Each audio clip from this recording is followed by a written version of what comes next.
बच्चों, आज हिंदी की कक्षा में हम पढ़ने जा रहे हैं हिंदी ज्ञान वाटिका में पाठ 18 होली।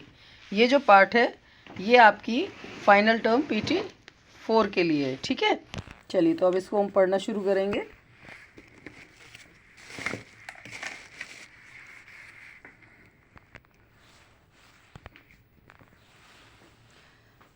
भारतवर्ष में होली का पर्व बहुत धूमधाम से मनाया जाता है।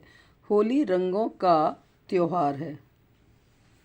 यह वसंत पंचमी से शुरू होकर पूर्णमासी के दिन तक मनाया जाता है। अब वसंत पंचमी से देखिए, यहाँ शहरों में बच्चों ये शुरू नहीं होता है, लेकिन दूर दराज के गाँवों में, गांव जो होते हैं वहाँ पर ये जो त्यौहार है ये वसंत पंचमी से शुरू हो जाता है। ठीक है, जैसे गांव की बहू बेटियाँ वसंत पंचमी से ही अपने मायके में आने लगती हैं, तो इस तरीके से ये त्यौहार एक महीने पहले ही शुरू हो जाता है। इस समय मौसम में भी बदलाव देखने को मिलता है। पेड़ों पर नए नए पत्ते आ जाते हैं, खेतों में सरसों के फूल लहराने लगते हैं, बाग बगीचे रंग बिरंगे फूलों से भर जाते हैं। मौसम के इस बदलाव को वसंत भी कहते हैं। ठीक है, ये जो मौसम का बच्चों बदलाव होता है ना, सर्दी जाती हैं, गर्मियाँ आती हैं, तो ये एक मॉडरेट सा मौसम हो जाता है जिसको हम वसंत के नाम से भी जानते हैं। ना इस समय गर्मी होती है, ना इस समय बहुत ज़्यादा सर्दी होती है। होली की पौराणिक कथा है कि प्राचीन समय में एक घमंडी राजा था। उसका नाम हिरण्यकशिपु था। वह ईश्वर को नहीं मानता था। उसने अपने राज्य में ईश्वर का नाम लेने पर पाबंदी लगा रखी थी, लेकिन उसका पुत्र प्रहलाद ईश्वर भक्त था। पिता के बार बार कहने पर भी प्रहलाद ने ईश्वर भक्ति नहीं छोड़ी। उसके पिता ने उसे बड़े कष्ट दिए, पर वह अपनी बात पर डटा रहा। तब हिरण्यकशिपु ने प्रहलाद को मारने की योजना बनाई। हिरण्यकशिपु की एक बहन थी जिसका नाम होलिका था। क्या नाम था हिरण्यकशिपु की बहन का? नाम होलिका। ठीक है,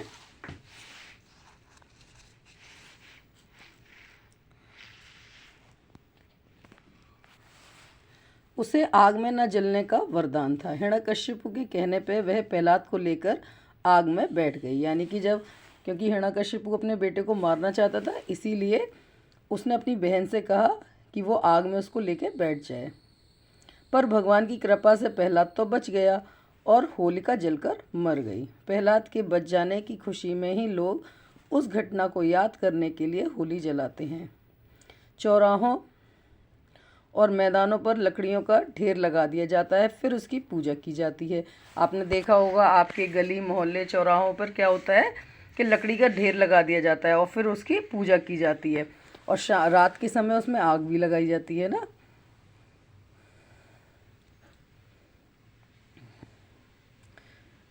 लगा दिया जाता है, फिर उसकी पूजा की जाती है। उसके बाद रात को ढोल नगाड़े बजाते हुए होली जलाई जाती है। होली के अगले दिन ही रंगों से खेलने का दिन आता है।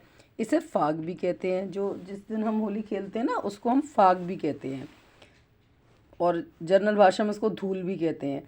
इस दिन लोग लाल, पीले, हरे, नीले रंगों की पिचकारियों से एक दूसरे पर रंगों की बौछारें करते हैं। गुलाल माथे पर लगाकर एक दूसरे के गले मिलते हैं, ढोल बजाते हैं तथा एक दूसरे को मिठाइयाँ खिलाते हैं। सभी आपस में मिलकर नाचते हैं और गाते हैं। इस प्रकार बड़े उल्लासपूर्वक यह रंगों का त्यौहार मनाते हुए सब लोग गाते हैं, होली है भाई होली है, रंग बिरंगी होली है। ठीक है बच्चों, तो ये चैप्टर जो होली का चैप्टर है आज हमने पढ़ा है। कल हम इसका अभ्यास कार्य करेंगे। ठीक है, आपको पता है ना बच्चों, होली आने वाली भी है, तो सभी बच्चे होली बड़े मज़े से खेलते होंगे। लेकिन ध्यान रखिए, गुब्बारे, हमें पानी से भरे हुए गुब्बारे नहीं फेंकने चाहिए किसी के ऊपर। ठीक है, उससे मेजर इंजरीज भी हो जाती हैं कभी कभी। धन्यवाद।